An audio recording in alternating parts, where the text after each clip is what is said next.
नमो नमः शिष्यों, उजोत e learning में आपका स्वागत है। आप जानते हैं कि बोर्ड की तैयारी के लिए हम लोग एक प्रयास कर रहे हैं जिससे आप लोग को 100% अंक की प्राप्ति हो। जानते हैं कि इसमें 5 विषय हैं, उसमें हिंदी भी महत्वपूर्ण है।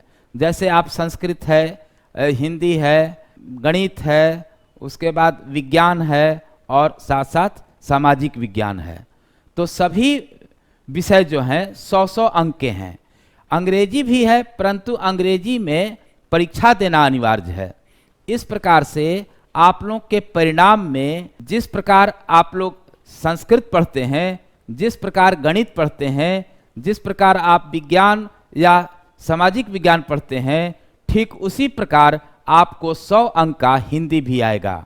मैं आप लोगों को हिंदी विषय के लिए आया हूं और आप लोगों को एक बात मैं बता दूं, अब हिंदी में भी पूर्ण में पूर्ण अंक आप थोड़ा प्रयास करेंगे तो ला सकते हैं, क्योंकि वस्तुनिष्ठ और विषयनिष्ठ 2 भागों में जो बांटकर पाठ्यक्रम को बनाया गया है, उसका उद्देश्य है कि आप हिंदी में भी पूर्ण में पूर्ण अंक प्राप्त कर सकते हैं। छोटे छोटे प्रश्नों की संख्या अधिक आ रही है। एक बात मैं यहाँ आप लोगों को बता देना चाहता हूँ कि हिंदी और संस्कृत की प्रकृति एक तरह की है, क्योंकि दोनों की लिपि एक है और उस लिपि का नाम है देवनागरी लिपि। इस लिपि की सबसे बड़ी विशेषता है कि जो हम लिखते हैं उसी को पढ़ते हैं। तो आए हम लोग हिंदी के बारे में सबसे पहले जाने कि कौन कौन सा पाठ्यक्रम, व्याकरण या पुस्तक कितने कितने नंबर का है। क्योंकि अंकों का विभाजन को अगर हम लोग समझ लेंगे तो हमें यह ध्यान रहेगा कि किस विषय पर, किस टॉपिक पर हम लोग को कम ध्यान देना है, किस पर अधिक ध्यान देना है। और हिंदी में एक बात मैं आप लोग को बता देना चाहता हूं कि इसमें आपको हिज्जे, वर्तनी पर विशेष ध्यान देना है। यदि हिंदी में आप पूर्ण में पूर्ण अंक लाना चाहते हैं तो केवल ह्रस्व दीर्घ पर आपको ध्यान देना है, कौन सा शब्द कैसे लिखाएगा, और थोड़ा अक्षर पर ध्यान दें। यदि आप इस बात को करेंगे तो निश्चित ही संस्कृत की तरह, गणित की तरह या अन्य विषयों की तरह हिंदी में भी आपको 100 में 100 अंक आ जाएगा। तो आए हम लोग अब आगे बढ़ें। एक बात मैं और आप लोगों को बता देना चाहता हूं, सुलेख आपके लिए बहुत जरूरी है। क्योंकि हम लोग भी जब बचपन में थे तो हम लोग को श्रुति लेख लिखवाया जाता था, शिक्षक बोलते थे और हम लोग लिखते थे। इसमें 2 प्रकार का सुलेख होता है, एक होता है शब्द सुलेख और एक होता है निबंध सुलेख। पूरे निबंध बोला जाता है और लिखा जाता है 1 पृष्ठ या 2 पृष्ठ, उसके बाद जांच की जाती है, जितनी त्रुटि होती है उसको 20-20 बार लिखना पड़ता है। तो इस प्रकार से कहा गया है, करत करत अभ्यास के जड़मति होत सुजान, रसरी आवत जात ते सील पे परत निशान। तो आप हिंदी में भी पूर्ण में पूर्ण अंक लाकर अपने परिणाम को सुंदर बना सकते हैं और आप बिहार में सर्वोच्च स्थान को प्राप्त कर सकते हैं। मैं आपको अब पाठ्यक्रम पर ले चल रहा हूं और आपको बता रहा हूं कि किस तरह से हिंदी के अंकों का विभाजन है, व्याकरण कितने अंक का पढ़ना है, पुस्तक कितने अंक का पढ़ना है, पत्र और निबंध भी आपको अभ्यास की आवश्यकता है। क्या भी आप अभ्यास करेंगे वह भी आप लोगों को हिंदी में पूछा जाएगा। और आप पहले के वर्ग से भी पढ़ते आ रहे हैं, जानते हैं पत्र भी 2 प्रकार का होता है, औपचारिक पत्र और अनौपचारिक, जिसकी चर्चा हम लोग अपना पाठ्यक्रम में करेंगे। तो आए हम लोग 100 अंकों के विभाजन को समझें। सबसे पहले जाने कि पूरे 100 अंक को 2 भागों में बांटा गया है।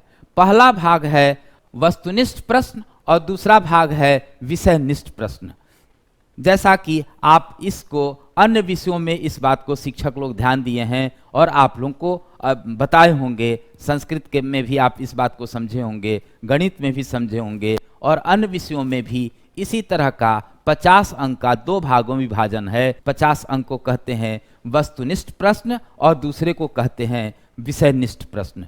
तो हम लोग वस्तुनिष्ठ प्रश्नों के विषय में थोड़ा चर्चा करें। 50 अंक जो वस्तुनिष्ठ प्रश्न है उसमें प्रश्नों की संख्या 100 होगी, यानी द्विगुणित प्रश्न होंगे। 100 अंक में आप 50 अंक के लिए 50 प्रश्नों का उत्तर देंगे और प्रत्येक प्रश्न 1-1 नंबर का है। मैं यहाँ एक बात आप लोगों को स्पष्ट रूप से बता देना चाहता हूँ, क्योंकि आप लोग में बहुत से ऐसे लड़के होंगे 60-70 भी उत्तर दे देंगे। कुछ लड़के को तो 100 में 100 भी उत्तर देने में समर्थ हैं। तो यदि आप 100 उत्तर दे दें, 75 उत्तर दे दें, 60 उत्तर दें, तो आप यह भ्रम में मत रहें कि आपको जो सही है वही 50 जांच करके आपको अंक दे दिया जाएगा।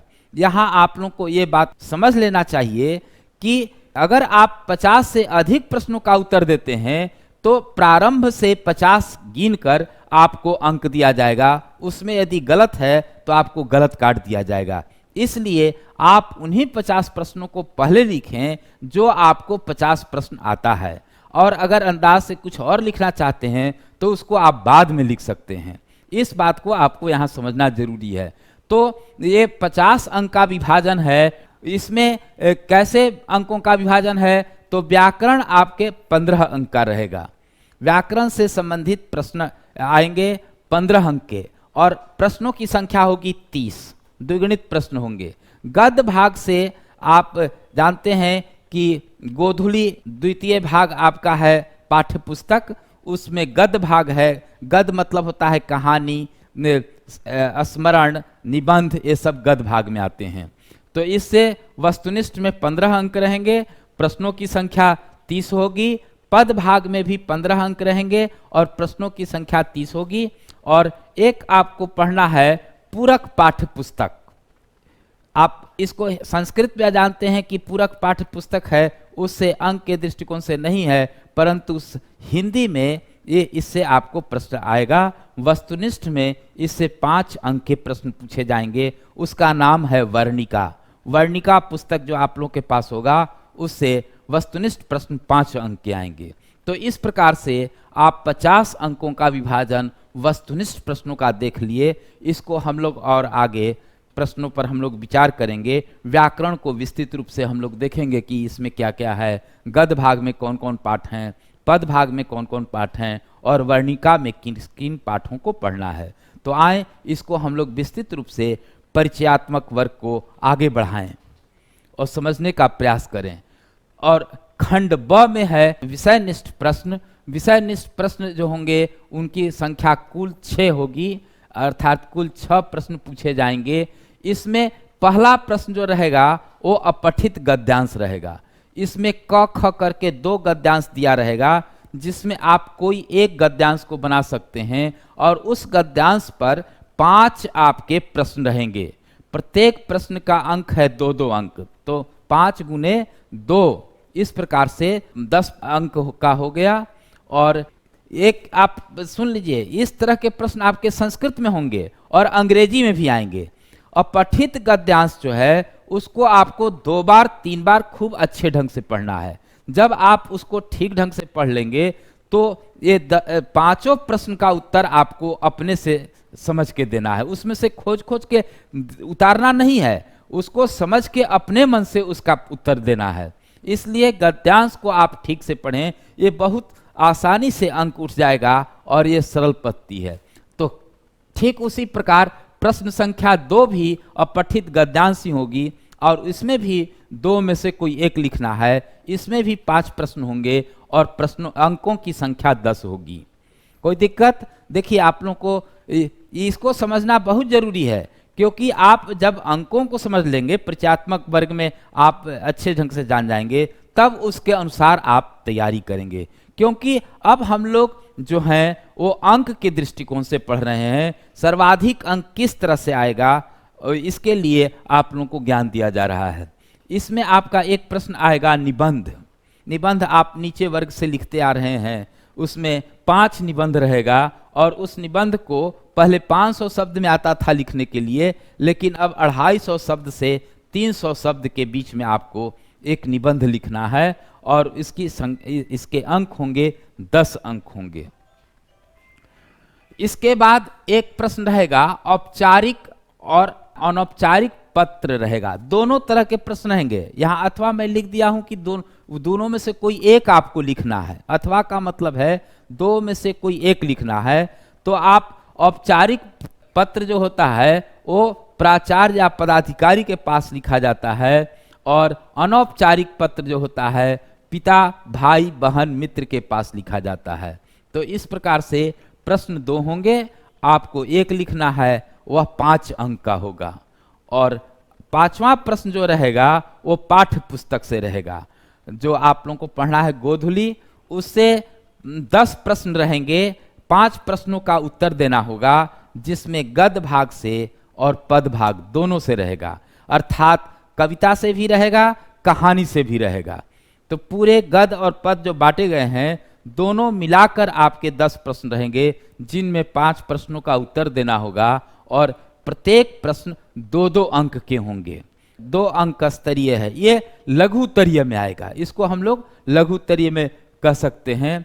और 5 प्रश्नों का आपको उत्तर देना है। और छठा और अंतिम प्रश्न आपका रहेगा पाठ्य पुस्तक, पूरक पाठ्य पुस्तक से रहेगा, वर्णिका से। इसमें 2 प्रश्न रहेंगे और एक प्रश्न ही 5 अंक का होगा। इसको हम लोग दीर्घ उत्तरीय मान सकते हैं, इसको आप लिख सकते हैं, ये दीर्घ उत्तरीय है। विस्तृत रूप से आप लोगों को इसके बारे में लिखना है। और पाठ्य पुस्तक से इस प्रकार से आप देखें कि पुस्तक के बारे में जानकारी हो गई कि किस गद्य से कितने अंक आएगा, पद से कितने अंक आएगा और पूरक पाठ्य पुस्तक से कैसे आएगा। अब हम लोग व्याकरण को देखें कि इसमें क्या क्या पूछता है। व्याकरण को आप 3 भाग में बांट सकते हैं।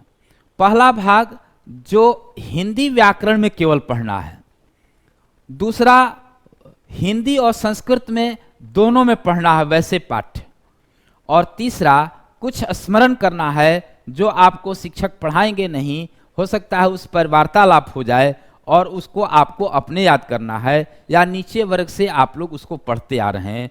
तो पूरे व्याकरण को, हिंदी व्याकरण को 3 ग्रुप में हम बांट सकते हैं, 3 भाग में बांट सकते हैं। पहला वह जो केवल हिंदी व्याकरण में है, जैसे आपका है वर्ण, शब्द। शब्द को हम लोग 2-3 आधार पर पढ़ेंगे। पहला शब्द के उत्पत्ति के आधार पर शब्द के भेद, व्युत्पत्ति के आधार पर शब्द के भेद और रूपांतर के आधार पर शब्द के भेद। इसको हम लोग और आगे जब व्याकरण का वर्ग चलेगा तो उसमें हम लोग बताएंगे कि उत्पत्ति के आधार पर शब्द के 3 भेद होते हैं, रूढ़, यौगिक, योगरूढ़। व्युत्पत्ति के आधार पर शब्द के 4 भेद होते हैं, तत्सम, तद्भव, देशज, विदेशर। इसकी चर्चा हम लोग विस्तृत रूप से व्याकरण के पढ़ाई जब होगी, उसमें जो आप लोगों का वर्ग चलेगा उसमें आप लोगों को विस्तृत रूप से बताया जाएगा। आप देखेंगे इसी के आधार पर आप रूपांतर के आधार पर शब्दों के भेद देखेंगे, तो उसी के आधार पर आप जानते हैं संज्ञा, सर्वनाम, और संज्ञा को भी परिभाषा उसके भेदों को पढ़ेंगे, सर्वनाम को भी उस भेदों को पढ़ेंगे, उपसर्ग। अब आगे इसके बहुत से जो हैं, तो संज्ञा सर्वनाम के बाद आप देखें क्रिया पढ़ना है। क्रिया किसे कहते हैं, क्रिया के भेद आप इसी में जानते हैं, सकर्मक क्रिया, अकर्मक क्रिया, पूर्वकालिक क्रिया, क्रियार्थक क्रिया। क्रिया के भेदों को हम लोग विस्तृत रूप से पढ़ेंगे। उसके बाद विशेषण है, इसकी परिभाषा और उसका भेद पढ़ेंगे। पद एवं पदबंध पढ़ेंगे और साथ साथ वचन, एक वचन, बहुवचन का हम लोग ज्ञान प्राप्त करेंगे। लिंग निर्णय, साथ साथ वाक्य के भेद और उसकी परिभाषा। ये सभी जो अध्याय हैं वो हिंदी व्याकरण में है, यह न संस्कृत व्याकरण में है, ये संस्कृत व्याकरण में नहीं है। यहाँ आप लोग एक ध्यान दीजिए कि हिंदी और संस्कृत को हम लोग एक साथ लेके चलेंगे। अगर दोनों विषय को करेंगे तो इससे क्या होगा कि एक पंथ दो काज। बहुत कुछ यदि हम संस्कृत में जानते हैं तो उसमें हम लोग को हिंदी में भी फायदा होता है, इसलिए क्योंकि हिंदी की उत्पत्ति संस्कृत से हुई है और संस्कृत को, और अगर संस्कृत आपका ठीक है तो हिंदी भी ठीक रहेगा। इस प्रकार से व्याकरण को बहुत सा चीज़ ऐसा हम बताएंगे कि आप लोग संस्कृत में बहुत कुछ जाने भी हैं, तो यहाँ आप लोगों को बहुत हल्का लगने लगेगा। जैसे आप देखें इन अध्यायों को, उपसर्ग आप संस्कृत में भी पढ़ते हैं और यहाँ हिंदी में भी आपको पढ़ना है। उपसर्ग वे शब्दांश हैं जो किसी शब्द या धातु के पूर्व लगकर उसके अर्थ में परिवर्तन करता है या करने की चेष्टा करता है। यह संस्कृत में आप लोगों को बताया गया होगा, जो यहाँ भी आपको काम देगा। परंतु यहाँ थोड़ा अंतर है, संस्कृत के ही उपसर्ग संस्कृत में पढ़ना है, परंतु हिंदी में आप जानते हैं कि 4 प्रकार के शब्द होते हैं, तत्सम, तद्भव, देशज, विदेशज। तो इस प्रकार से विदेशज भी उपसर्ग आपको पढ़ना है और हिंदी के भी उपसर्ग पढ़ना है। कहने का मतलब कि संस्कृत की अपेक्षा हिंदी में अधिक आपको उपसर्गों की ज्ञान प्राप्त करना है, उपसर्ग जानना है। उसी प्रकार प्रत्यय भी है, प्रत्यय की भी संख्या संस्कृत की अपेक्षा हिंदी में थोड़ा ज़्यादा है। और उसके बाद संधि आप पढ़ेंगे। संधि तो आपको संस्कृत में जो आप पढ़े हैं वह ज्यों का त्यों यहाँ भी हिंदी में पढ़ेंगे। केवल विसर्ग दे देंगे तो वह संस्कृत हो जाएगा और विसर्ग हटा देंगे तो हिंदी हो जाएगा। समास आप संस्कृत में ही पढ़े हैं, कारक भी संस्कृत में पढ़े हैं। तो यहाँ तक आपका जो टॉपिक है या शीर्षक है उपसर्ग, प्रत्यय, संधि, समास, कारक, इसको हम लोग द्वितीय खंड में रखेंगे। जो एक पंथ दो काज की कहावत आप जानते हैं, एक जगह पढ़ेंगे और अंक 2 जगह आएगा। संस्कृत में भी आपको अंक आएगा और हिंदी में भी आएगा। थोड़ा केवल भाषा में परिवर्तन है, कहीं कहीं हम लोग संस्कृत को भी जानेंगे। जैसे राज्ञः पुत्रः राजपुत्रः संस्कृत हुआ, हिंदी उसका कर दिए राजा का पुत्र राजपुत्र, यही समास है। इस प्रकार परंतु कुछ ऐसे अध्याय हैं व्याकरण में, हिंदी व्याकरण में, जो आपको कुछ अभ्यास करना है, याद करना है। इसके लिए अलग से कोई नियम और परिभाषा नहीं है। जैसे आपका है विशेष विशेषण, विशेष विशेषण बनाना है, पर्यायवाची शब्द हैं, विलोम शब्द विपरीतार्थक है, जैसे दिन का रात, सुबह का शाम, इसमें आप लोग बहुत कुछ जानते भी हैं क्योंकि आप चौथे पांचवें से हिंदी व्याकरण को पढ़ते आ रहे हैं। बहुत कुछ आपको जानकारी है। मेरे प्यारे शिष्यों, व्याकरण की केवल थोड़ा पुनरावृत्ति हम लोग को करा देना है और आप अगर थोड़ा सा पुनरावृत्ति कर लेंगे तो अंक व्याकरण में पूर्ण आएगा। 15 में 15 अंक आने में आपको कहीं कोई समस्या नहीं होगी।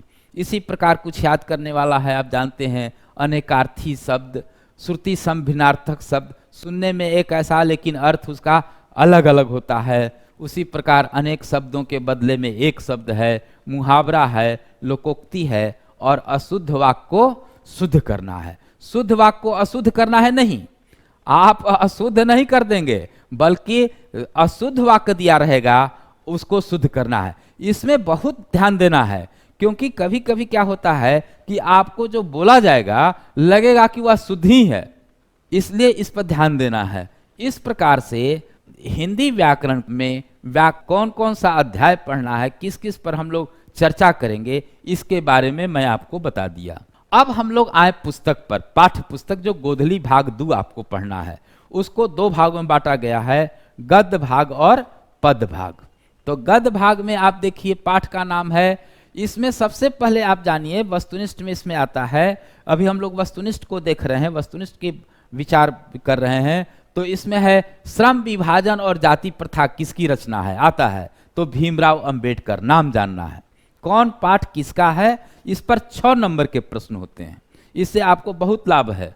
इसलिए यहाँ आप देखिए और पाठ का नाम जानिए। 20 के दांत नलिन विलोचन शर्मा की रचना है। भारत से हम क्या सीखें, मैक्स मूलर। मैक्स मूलर ने क्या एक भाषण है कि भारतीय, वे बहुत प्रभावित थे हिंदी से और संस्कृत से और भारतीय सभ्यता और संस्कृति से। तो वो पूरे विश्व को अपने निबंध के माध्यम से बताते हैं कि भारत कैसा देश है जहाँ की सभ्यता और संस्कृति काफ़ी उच्च कोटि की है, हम बहुत कुछ भारत से सीख सकते हैं। इस पाठ में उनका बताया गया है। नाखून क्यों बढ़ते हैं, हजारी प्रसाद द्विवेदी की बहुत तार्किक और बुद्धि युक्त यह आपकी निबंध है। ये पढ़ेंगे तो आपको बड़ा नए ज्ञान की प्राप्ति होगी। नाखून के बारे में वे विस्तृत रूप से बताते हैं। हम लोग जानते हैं कि नाखून का तो प्रकृति है बढ़ना। हम अगर नाखून नहीं काटें तो वह स्वाभाविक रूप से बढ़ेगा। जैसे बाल, लोग कहते हैं दाढ़ी आपका बढ़ रहा है, तो दाढ़ी तो बढ़ेगा ही, दाढ़ी कटवाए नहीं है, ये कहना है कि हम दाढ़ी कटवाए नहीं हैं। तो दाढ़ी, उसी प्रकार नाखून की विशेषताओं के बारे में विस्तृत रूप से हजारी प्रसाद द्विवेदी, जो हिंदी साहित्य के उच्च कोटि के विद्वान हैं, उनकी रचना को हम लोग पढ़ेंगे। इसी प्रकार है नागरी लिपि, गुणाकर मूले की रचना है। बहादुर एक पाठ है, अमरकांत की बहुत अच्छी कहानी है। परंपरा का मूल्यांकन रामविलास शर्मा की रचना है, जो आपको पढ़ेंगे तो बहुत मन लगेगा। और आप जो साहित्य से भाग रहे हैं, मोबाइल में आ गए हैं, इन कहानियों को यदि आप पढ़ने लगेंगे तो फिर आपको मोबाइल छूने के मन नहीं करेगा, क्योंकि ये उच्च कोटि के स्तरीय ज्ञानवर्धक सभी कहानी और निबंध हैं। अब आप लोग आगे देखें कि हम लोग यहाँ जान गए बहादुर को हम लोग देखें कि अमरकांत की रचना है। उसी प्रकार परंपरा का मूल्यांकन रामविलास शर्मा की रचना है। और जीत जीत मैं निरखत हूँ, इसके जानते हैं पंडित बिरजू महाराज, जो बनारस के राजघराने तबला वादक थे। बिरजू महाराज को कौन नहीं जानता है। उनकी रचना है जीत जीत मैं निरखत हूँ। और एक है आविन्यो, अशोक वाजपेयी की रचना है। मछली, विनोद कुमार शुक्ल की रचना है। नौबत खाने में इबादत, यतीन्द्र मिश्र की रचना है। और शिक्षा और संस्कृति, राष्ट्रपिता महात्मा गांधी की रचना है। तो इन सभी पाठों को हम लोग पढ़ेंगे गद्य भाग में। पद भाग का आप जानते हैं कविता, जहाँ न जाए रवि वहाँ जाए कवि।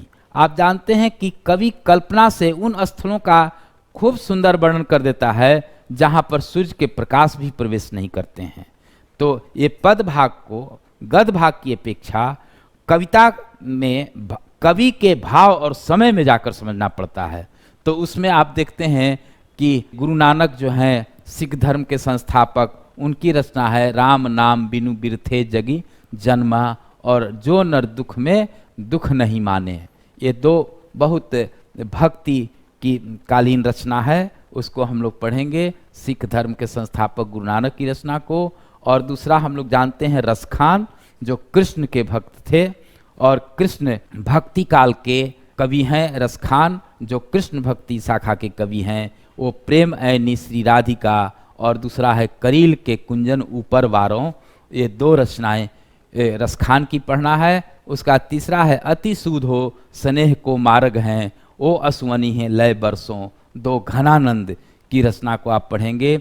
और तब आप आ जाएंगे आधुनिकता में। हम लोग देखेंगे प्रेम घन की रचना स्वदेशी, जिसमें अपने देश के वस्तुओं से उपयोग करने का पर बल दिया गया है। और उसके बाद है भारत माता ग्रामवासिनी। भारत माता के विषय में सुमितानंद पंत ने बताए हैं, जिन्हें हम प्रकृति के सुकुमार कवि कहते हैं, सुमितानंद पंत को। इसके बाद जनतंत्र का जन्म, रामधारी सिंह दिनकर क्रांतिकारी कवि हैं और एक उच्च कोटि के कवि हैं। रामधारी सिंह दिनकर की रचना है जनतंत्र का जन्म। हिरोशिमा, सच्चिदानंद हीरानंद वात्स्यायन की रचना है। एक वृक्ष की हत्या, कुंवर नारायण की रचना है। हमारी नींद, वीरेंद्र डगवाल की रचना है। अक्षर ज्ञान, अनामिका की रचना है। लौट कर आऊँगा फिर, जीवनानंद की रचना है। किस तरह से वे अपने गांव से प्रेम करते हैं, वो बार बार जन्म लेना चाहते हैं और पुनः आकर उस गांव का आनंद प्राप्त करना चाहते हैं। जीवनानंद ने एक कविता में बहुत सुंदर ढंग से अपने विचारों को प्रकट किया है। और मेरे बिना तुम प्रभु, रेनर मारिया की उच्च कोटि की रचना है। इसमें भक्त और भगवान के अनुनाश्रय संबंध को बतलाया गया है। और कवित्री यह कहना चाहती हैं कि जितना महत्व भक्त का है, उससे कहीं थोड़ा भी कम महत्व भगवान का नहीं है। अर्थात भगवान का जितना महत्व है, उतना ही भक्त का महत्व है। भक्त और भगवान के बीच में अनुनाश्रय संबंध पर इस कविता में प्रकाश डाला गया है। और इसके बाद हम देखें कि इसके बाद एक पूरक पुस्तक आपको पढ़ना है, और उसमें वर्णिका है। आपका वर्णिका पूरक पाठ्य पुस्तक है। इसमें कौन कौन पाठ पढ़ना है उसको हम लोग जान जाएं। तो इसमें पहला है दही वाली मंगम्मा, और श्रीनिवास जी की रचना है। और B.R. नारायण इसको अनुवाद किए हैं, अनुवादक हैं। ढहते विश्वास, 7 कौड़ी होता लेखक का नाम है। अनुवादक हैं राजेंद्र प्रसाद मिश्रा। और माँ जो है ये ईश्वर पेटिलकर की रचना है। गोपाल दास नागर इसके अनुवादक हैं। और नगर पाठ जो है इसके लेखक हैं सुजाता, और के जमुना जो है इसके अनुवादक के रूप में हैं। धरती कब तक घूमेगी, सांवर दैया लेखक का नाम है, और इसके अनुवादक भी वही हैं, यानी इन्हीं की रचना है। यहाँ पर आप सुधार सकते हैं, प्रसाद को त्रुटि हो गया है, थोड़ा सा आप इसको सुधार लेंगे, राजेंद्र प्रसाद मिश्र। तो इस प्रकार से अभी हम लोग हिंदी का परिचय वर्ग लिए, और आपको मैं बताया कि किस तरह से आप हिंदी को पढ़ेंगे, और तब आपके 100 में 100 अंक आएगा। और उस 100 अंकों का विभाजन किस प्रकार से किया गया है, इन अब परिचय वर्ग के माध्यम से आप यहाँ स्पष्ट समझ गए कि यदि थोड़ा भी प्रयास किया जाए तो अब पहले वाली स्थिति नहीं है, क्योंकि पहले आपको 10 प्रश्न रहता था, उसमें से कोई 5 प्रश्न लिखना पड़ता था और सभी प्रश्न 20-20 नंबर के होते थे, तो उसमें आपको 12-13 से अधिक प्रश्न अंक नहीं मिलता था। परंतु अब छोटे छोटे प्रश्न आ रहे हैं, वस्तुनिष्ठ आ रहे हैं। 50 नंबर के तो आपका केवल वस्तुनिष्ठ प्रश्न ही है, और 50 नंबर जो विषयनिष्ठ प्रश्न है उसमें भी आप देखें कि 2-2 अंक के ज़्यादा प्रश्न हैं।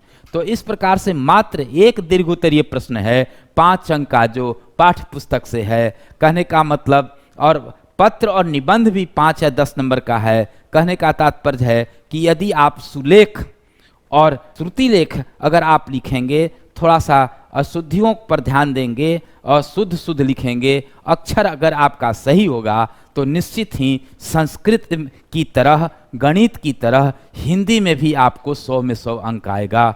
बहुत बहुत आपको धन्यवाद। आप बहुत अच्छा करें, इस शुभकामना के साथ मैं वर्ग को समाप्त कर रहा हूं। नमस्कार, उजोत ई लर्निंग प्रोग्राम में आपका स्वागत है। मैं हूं आपका दोस्त रजनीश प्रियदर्शी। बिहार बोर्ड 10वीं की परीक्षा देने वाले छात्र छात्राओं के लिए उजोत लेकर आया है कंप्लीट वीडियो कोर्स, जहां हमारे अनुभवी शिक्षक आसान भाषा में सभी विषयों का आपके सिलेबस के अनुसार तैयारी करवाएंगे, जिससे कि मैट्रिक की परीक्षा में आप अधिक से अधिक अंक प्राप्त कर सकें। जय हिंद।